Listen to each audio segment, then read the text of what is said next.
A lot of questions remaining about exactly how Democrats will move forward from here, what the convention will look like. It is just a month away now, and how the process of picking a new nominee for VP will now play out. A lot of questions going forward. Joining us now to discuss all of this and the political fallout is Professor Dante Scala.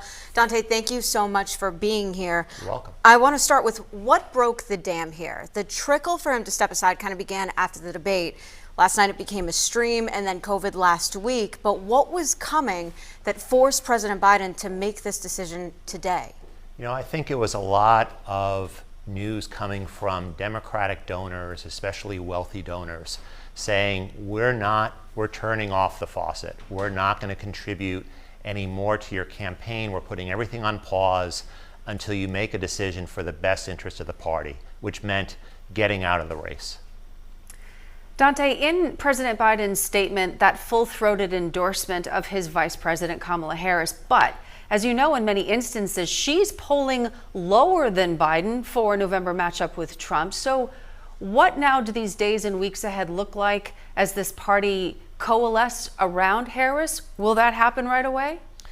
I think it's possible. Kamala Harris, this is the biggest week of her political life because she has to reintroduce herself to the American electorate. You know, she, like a lot of vice presidents, are fairly anonymous, right? It's all about the president. So now she is in the spotlight. She's got to think, who am I? How does she explain herself to people? And what is my message for an election? So you wonder how much she's been thinking, and her team has been thinking about that for the past month, just in case.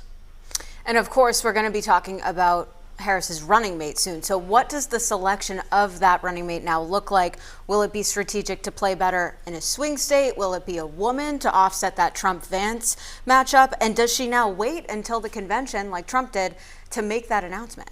I think first order of business for Harris is to try to consolidate Democratic elite support as quickly as she can and try to influence others to stay out of the race, not directly, but indirectly, just to say it's not worth even competing.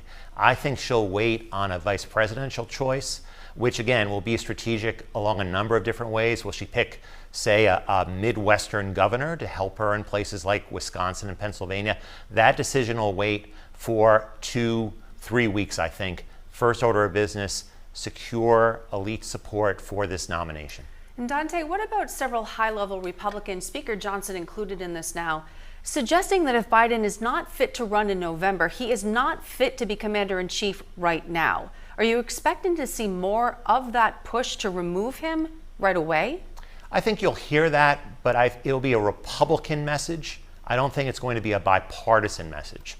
I think Democrats will be very happy if Biden concentrates on doing one job, which is being president, and lets Harris do the other big job, which is running for president. I think Democrats would be very happy to have that divided. Republicans, they've got a bit of a quandary on their hands because now they're running against someone else. Now, they were half expecting it, but now they have to throw away the playbook and think about how to run against someone like Harris, who, again, relatively less known. So what's her floor? What's her ceiling? They're not quite sure. Professor Dante Scala, always a pleasure for your insight. Thank you for coming in and joining us tonight. Appreciate it. You're welcome.